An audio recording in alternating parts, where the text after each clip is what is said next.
Yes. We got some Indiana Jones music or whatever this stuff is that we play in the back. This is season 3 of Plate and Ponder, Empty Nesting with Jen and Chris Fenton. We call it season 3 even though we haven't even gone a full year yet of doing episodes, but we've done, I think this is episode number 77, I think. Something like that. And you know what else is awesome? What? We hit 78 markets. Ooh, what did we pick up? We picked up, I want to say, it was like Estonia or something. It was one of those former Soviet Union countries. Thank you for giving me some geography. Oh, you know what else we have, which I don't really... Do we get an energy bar? Do we get any sort of endorsement? No, we did have we had another some crypto thing that approached us, which I guess it's flattering, but yeah, no cool power bars or anything. What is interesting is that we have downloads and I don't know where I sit with it, and we're not going to get into it. This is definitely not a discussion for this, but we have downloads in the Palestinian state. Huh. Which is interesting. BuzzFeed or Buzzsprout shows you a Palestinian state. I don't know exactly what to make of that. But anyway, I just can't say anything other than Yeah, we're not going to tackle that subject. Okay. That one is we'll leave that for geopolitical people. Okay.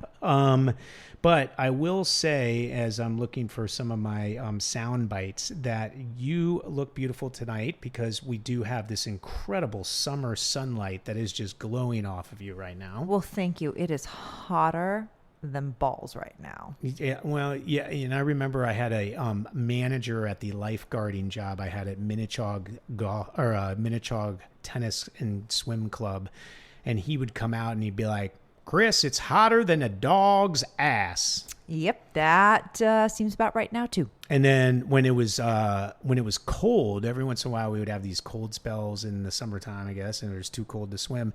He'd say, "Chris, it's colder than a witch's tit in a brass bra on the dark side of the moon." Wow, that's a saying. There you go. How about that? I'm going to give myself applause for remembering such a thing. How about the fact that I am hot? I'm the one that usually wears a sweater in the summertime because I'm always cold, but I am freaking hot. Yeah, I think this perimenopause is actually regulating my temperature, so it's more in line with yours. Well, my menopause? You might know, but... Manopause? Is there manopause? I don't even know. Yeah, I don't know. Well, I guess my menopause is like I had slightly high blood pressure, which is now come down. In fact, I had a couple of Zooms today where I was doing my blood pressure while on the Zooms. Do you still do it regularly? Yeah, I have it right here. And then do you take a screen grab of the results, or is it just sort of your own mental knowledge that the blood pressure is getting better? If it's over 120 over 80, yeah, I will take a picture of it. And then do you send it to the doctor, or do you just reflect on it? I'll say, if I'm in a streak where it's like not looking good, I'll send it to them. But I am going to go see a cardiologist anyway, just to see what they have to say. And okay. I did that CT scan and all that stuff. And I've been eating healthy, and I've like crazily lost weight from just not eating salt, which is unbelievable. I mean, I've lost, yeah, and I don't really think I was heavy, but I did lose like 12 pounds. That's crazy. Yeah, it's sort of nuts. And I just did a TV spot today, and I thought I looked pretty good. Yeah. You did. Here's my question. Now, when you eat something salty, is it so pervasive that you're like, this is gross? Well, I got to tell you, those olives that you have are really salty. Those olives are from my sister, and they are hands down the best olives I have ever eaten in my life. Honestly, she brought them back from London. Thank you very much, Allie. I don't even know. I mean, we should give a shout out. Maybe they'll sponsor us. They are so good, and I ration them. Like, you're only allowed to have one a day. I know. One. Well, I did have two. When you gave me the allowance for one, because I figured one meant two. No, one does not mean two. It one does means in a lot of languages. It does. One means one, especially when these are from London. And I don't know when I'm going to see Allie again. It sounded like you said two. No, I think one sounds very different than two. One and two are very similar in the way they sound. Oh, Oh, okay. So then if you said, Jen, we could look for, a house that's $1 million and I show up with options that are $2 million, how would you justify that? Well, you've already used to do that. When I used to say, okay, our cap is, 99, what was it? Our cap is 100,000 and you'd be like, here, I found one. It's 199,000. Like, it was like, no, that's not the same. Well, so there you go. So now you are proving my point. 1 does not equal 2. Yes, you're right. Okay, you win that one. I love it. You win. No, I will say that those olives, I wish they had a little less salt. No, yeah, they are perfect. They're really salty. You know what I'm going to do? And Allie recommended this, that after we consume the olives, that we pour the leftover juice in like ice cube trays, and I can make a faux martini. Because I have this thing. I love a martini on Friday night, but I really like a martini on a Friday night at a restaurant. I don't particularly make good martinis at home. I know that you've tried a few times to make me a martini. It doesn't go well. So this is sort of my half-ass. Wow. I guess that's tongue-tied. Do I look that good tonight? This is my attempt to make a, pseudo martini drink while at home. Those olives are huge, though. I mean, you'd have to make a really large martini to get 3 of those olives in there without spilling half of it out. I have no problem with a large martini. Okay, well, game on. Let's go. I will. One thing that was interesting, just going back to the TV spot today, is that a humble brag? No, because I haven't done a lot, but I You've recently done lots of. Yeah, I think you need to qualify that. Yeah, when Bad Counselors came out, I really didn't need to do as many anymore. But the producer of this show over at OAN called and said, "Hey, would you come on and talk about China?" And oh my gosh, like I didn't hear their monologue about it, which probably was good, but then the questions, maybe I'll put it on YouTube so people can see it, but the questions were so red meat, and I gotta say I handled them really well, and I think I came off pretty darn constructive, considering the fact that if I went red meat on it, I think I would have created a lot of controversy, which people know I have no problem saying what I mean and holding to it and acting as if I have a microphone in front of my mouth all the time, which it seems like I do looking at you right now with a microphone in front of my mouth. But where they were trying to get me to go was not what I believe in. So that's good too, because I just essentially said, hey, I know where you're trying to get me to go, but I'm going to go with where I believe and where I feel like is constructive. And that's what I did. And I was like, oh, okay, pretty good. And the producer said, good job. Because I looked at it and I go, they probably wanted me to throw daggers. And get 100%. They wanted crazy. You to bite. And what I will commend you on, and I don't say this often, is you actually listened and you heard what the topic was and the conversation was and where the conversation was going. And in hearing and listening, you were able to approach it in a very wise, diplomatic way rather than taking the bait and blowing up. So you're saying if I do that with you, it will be just as constructive? Well, that is the hope. And I do that with you almost all the time. No. Sometimes. No, I was mad at you this weekend. Oh, yes, you were. But we're past that now. No, I'm talking to you. All right, so let's talk about, I feel like we should talk about back to school. Well, it is because Professor Fenton, you have your first class tomorrow for the semester at USC. Oh, and what's interesting is during my TV spot, do you see the new hat that was behind me during my TV spot? Oh, wow. I just looked. He now has an SC hat. A USC hat from the 2017 Rose Bowl where they beat Penn State. Well, again, it goes back to Penn State, doesn't it? Oh, yes. It was not a whiteout. Actually, it wasn't a whiteout, but I went with Jeremy Half to that game.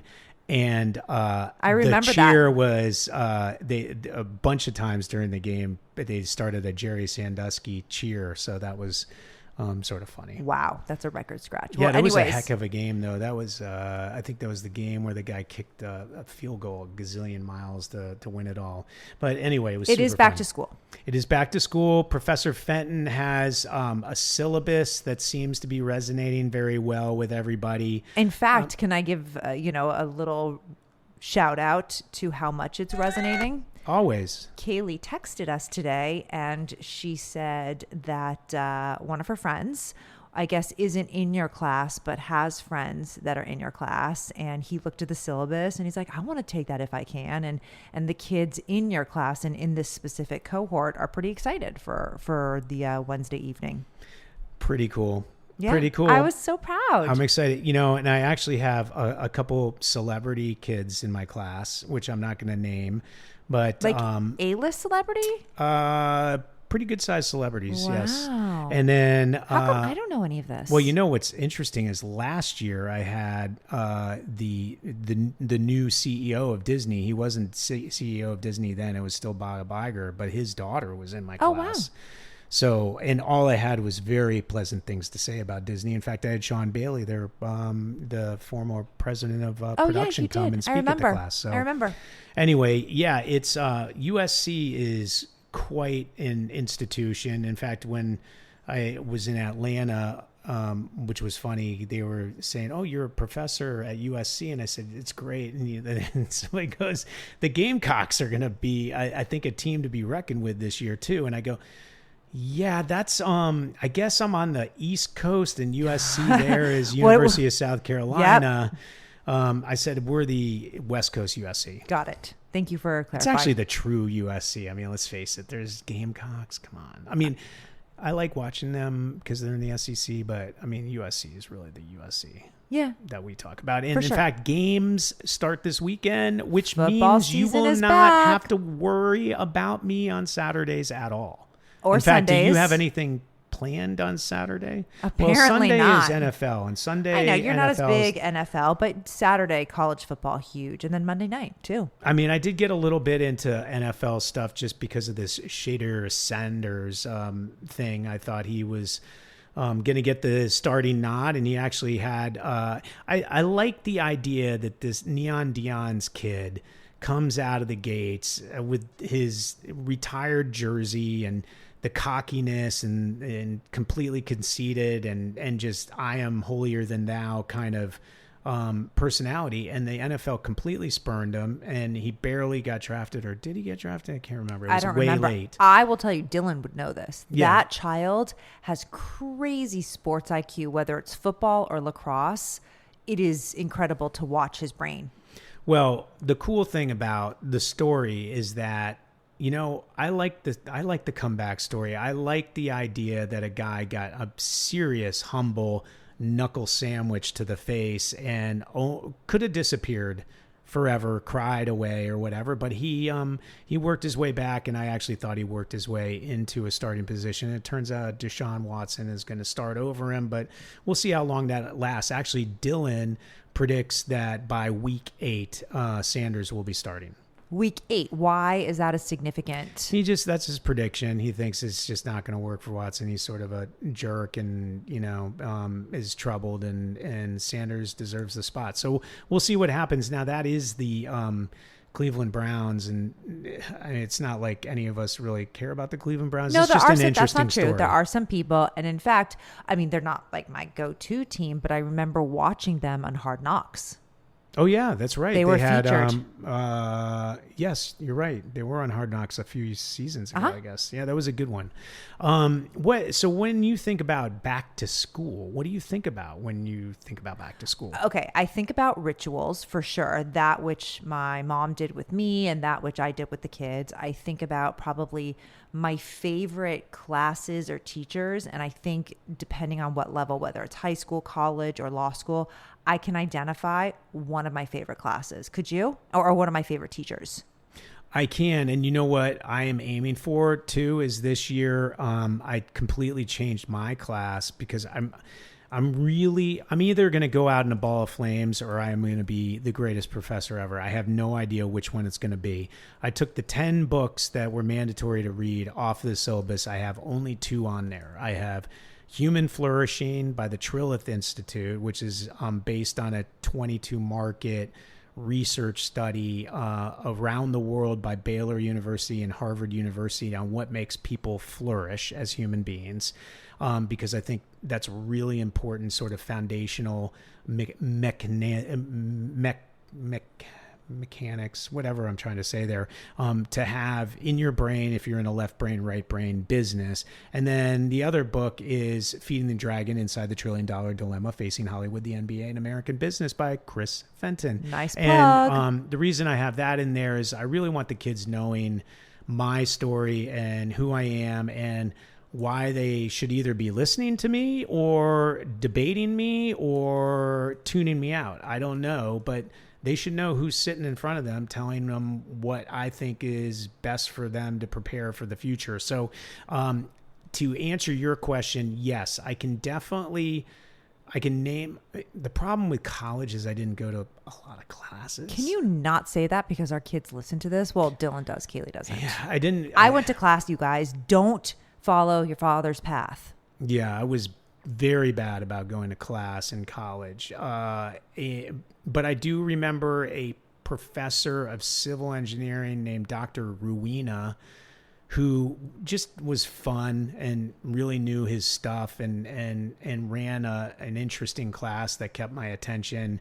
And I would say my favorite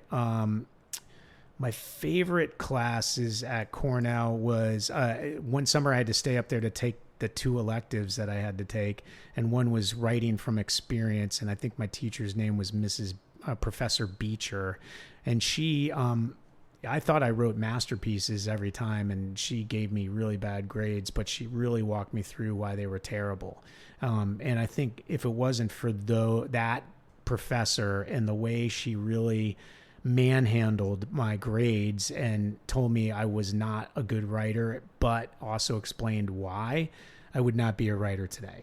You know, it's funny. In high school, I had a teacher by the name of Nancy Booth. She was my 10th grade English teacher. And then I took AP with her, AP English in 11th grade. And she's absolutely one of my favorite teachers. She's the educator that taught me how to read critically, how to write proficiently, to find my voice. And I 100% attribute my writing skills, because I am a good writer. I attribute that to her. Absolutely. Who's the funniest teacher you ever had? Ooh, the funniest teacher. Like I told you mine, Mr. Mannion. Remember Mr. Mannion? No. Mr. Mannion, first of all, if you were out of line or whatever, he was the wrestling coach at the Benjamin School and also the English teacher there my 7th grade year, I think. And he would give kids noogies like so hard. Like you'd probably rather be spanked than get a noogie, and which is like when they rub their knuckle on the top of your head, the crown of your head. It hurt, and you would not talk again in that class after he did that. But when he would give us our spelling tests, he would always give a sentence for the words that were in the spelling test. And I'll never forget one day the spelling test had the word embarrass on it, and his embarrass. Yeah, his sentence was bare ass. So I just always remember. But then, okay, so that was my funniest teacher. I had a fun, she was fun. I don't know if I'd say funny. I can't really remember.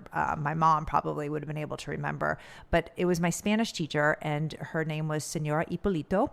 She passed away, I think, a few years ago, but I went to Spain with her, and she would wear like dangly earrings. And what are you looking for? No, I'm listening to you. She would wear like dangly earrings, and they would match the t-shirt and the rhinestones. This was a little bit in the 90s when people dressed that way. And we used to watch soap operas, Spanish soap operas, to learn the dialect and to communicate. Isn't that interesting? Because I think that's really how you sort of immerse yourself and you learn it. But I don't really know if I had a super funny teacher. There's nothing funny about that. Well, she wore the dangly earrings. She named me Soledad. That was my Spanish name. Oh, Soledad. Yeah, I don't know what relevance it has to Jennifer, but she named me Soledad. Yeah. Soledad. I think I'm going to start naming you Soledad. Can I tell you about one of my favorite classes in college? Wait. I want to ask you, how about a teacher that you remember so vividly from a quote or something that they taught you that was super, like, you use it all the time? I will tell you, it was William Lawfer at Penn. And he was interest at Penn. He was my legal studies teacher, actually, and I was a TA for him. Trombone music? And William Lawfer just kind of got me into public interest law, which is really where I found my calling. I didn't want necessarily do mergers and acquisitions, although mergers and acquisitions with Teresa Maynard at Loyola Law School was hands down my favorite class when I was there in law school. At law school. Yeah, but William Lawford just opened my eyes. Stop. Whenever I hear Lawford. Stop. He opened my eyes to giving back in a way that could help society, not just closing deals, not just negotiating, not just, going to court, but there were other avenues that I could follow and go on to have a career. So I really attribute that to him. Well, that is touching, except, I still think he had the hots for you, which is, I just remember him, the way he gazed at you that night when we went out to dinner with him, because you're like, oh, I need to reconnect. And I'm like, this dude is like totally into my fiance at the time. I was like, anyway, no, Professor Lawford, I'm sorry if I read you the wrong way. He was really influential in my life. So when I think about a teacher that really, first of all, he was not at the level he should have been, but there was a history teacher named Mr. Call at the Benjamin School when I was also, I think, in 7th grade. And he would always wear like the tweed jacket with the patches on the side, and he had a pipe, and he would smoke the pipe, I guess, or maybe he sucked the pipe in the room and didn't blow out the smoke. I can't remember, but I do feel like there were teachers we had that smoked in the classroom back in the day. But anyway, Mr. Call, during the Greek and Roman sort of chapters that we were in, I guess it was ancient history or whatever, he taught me the quote eventus stultorum magister, which I probably use once a month in my life. What does that mean? It means the event is the schoolmaster of fools. Huh. Does that help you at all? No. So if you break it down, it's essentially that we learn from our own events and situations. Wise men learn from the mistakes of others. Everyone else learns from their own mistakes. Oh, interesting. So I strive to be a wise man. In my favorite show, Off Campus, the main character has a tattoo. It's in Latin, a phrase that he, resonated with him across his back from like shoulder to shoulder. We could do that for you. What does it say? Well, I could pull it up. I don't remember. Y tu mama también or something? That was actually a fun movie.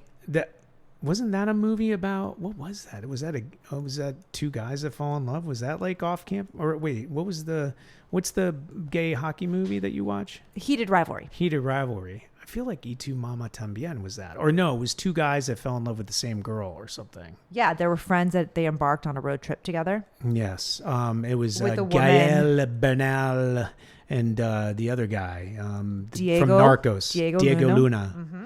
Yeah. Anyway, so that's, I'm trying to think if there's any.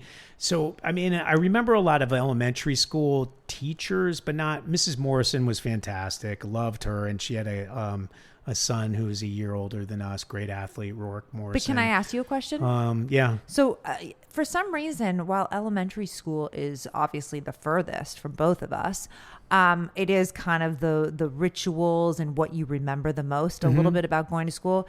I was at the Woodshed a lot. The Woodshed. That is just so weird to me. What? Why? Because you cannot spank kids. Well, you could Well, you didn't spank. You used a 2x4. Okay. I guess you couldn't. That's hit 'em. abuse. Well, boy, did I go to the Woodshed a lot. I was just full of energy. I probably would have been, one of those Ritalin kids in today's world. Yeah, maybe. It probably would have Constant helped. comment. But in high school, do you remember any rituals, before the first day or sort of leading up to that first day? No, but you want to, first of all, I went to high school at a new high school. We moved to 1,500 miles from Florida That's to scary. Connecticut. Well, it was good because I was playing soccer at the time. Soccer was a fall sport then, and we would have summer practice. So I got to know some guys that way. And then I was also big for I did all my growing in 8th grade. So by the time I was in 9th grade, I was actually like a pretty good sized guy, and everybody thought, wow, he's going to be huge. No, I didn't grow again. You did not grow again. Did not grow again. You passed that on. Thank you. But people thought I was definitely a couple years older at the time. I didn't have a mustache or anything because I can't grow one now either. You still can't. But I remember Miss Fotino, our English class teacher, she went one day to go get the, you had to sign up for it as a teacher, and you go down to the whatever room and you roll this TV in with the camcorder and stuff, and they would show movies or whatever it was. But that day was a special day because in New England, we were in Connecticut, but in New England, New Hampshire, there was a teacher that was on the Challenger. I remember that. So I was in elementary school and I watched it with my best friends. We all wanted to watch it because all the teachers, they all knew her. She was like at New England Teacher of the Year or something, and they all knew each other. And because New England it's a bunch of small states put together. So it was a really big thing to watch the Challenger take off. And then, of course, the tragedy occurred, and I don't think any of us really understood. We were like, well, that looks weird. Like, the adults in the room did, but I think I don't even know if I'm not sure. Like, I think we were all a little confused about it. I think it was after a minute or so. Well, if you think about it, goes, we're cutting to a commercial. But if you think about it, you had, the assassination of JFK, which was on, broadcast television. You have something like the Challenger blowing up. You had these media events that were few and far between. So the processing was very different. Now, every time you turn on the news, unfortunately, there's some sort of tragedy that we're seeing images in real time. So it's a very different processing that you went through as a kid compared to what kids go through now. Well, it's and it was, very shared experience for sure. For sure, because you were with the whole class versus on your device. And everybody was watching it. Like, and then on top of it, obviously everybody was talking about it afterwards. And then the other thing I remember too that was really impactful on my life in a big, big way was, we were in Connecticut, Glastonbury, Connecticut, which was halfway between New York and Boston. So half the town was a New York sports fan, the other half was like strong Boston fans. And that year they had drafted Len Bias from Maryland as their first round pick, and he was going to change the face of the Boston Celtics, who had been cursed for a long time. And I know where the story's going. Yeah, he did cocaine apparently for the first time in his life, and it affected his heart, and he died. And I just remember all of us in ninth grade. In fact, a lot of people that were my age living in the New England area, never wanted to touch cocaine because of Len Bias. I mean, that's a more effective campaign than Say No to Drugs or This crazy. Is Your Brain. Do you remember the commercial for Dare? This is your brain, and it was like a frying pan. This is your brain on drugs. And it would show the egg crackling. Any questions? Do you remember that? Yeah. No, I mean, those Say No to Crack, all that stuff. Nancy Reagan. Yeah, that was her big push as First Lady. Yeah, but when you get a guy like that and all the fanfare, and that was also back when, there wasn't as many stations, and, the coverage of sports was, really impactful, and everybody was sort of watching the same thing. That was a real shame, but a real impactful moment. And I think it probably kept a lot of people away from hard drugs for a long time, which was a good thing. So give me, if you think about high school, first of all, you went to high school, and I'm talking about how I knew a handful of kids that maybe touched hard drugs during high school, and they all went to rehab and then eventually to some fancy prep school. It seemed like that was sort of the trajectory. You were at one of those fancy prep schools called the Buckley School, which maybe people don't know what the Buckley School is out here in Los Angeles, but if you know who Bret Easton Ellis is, who's the author of American Psycho, Less Than Zero. Yeah. There was the Informant, The Informers. Anyway, a bunch of different books. Great writer. And then Less Than Zero, where my crush Jamie Gertz was in that movie with Robert Downey Jr. and not David Spade, Spader, James Spader, and then Andrew McCarthy. That was a great pivotal moment. And that was about my school.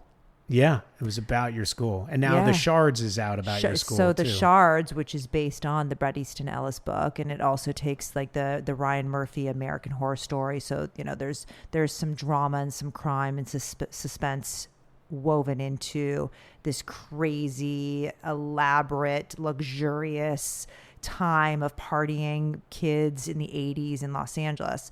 And that's, we were the Buckley Griffins, and we were watching a few episodes this weekend, and Kaya Gerber, she plays the class president, and she's standing there addressing her student body, and you see the Griffins, on the auditorium. So yeah, it was about my school. Yeah. And I think so I graduated in 89. I feel like Bret Easton Ellis was like an 1983 or something like that. So he was older.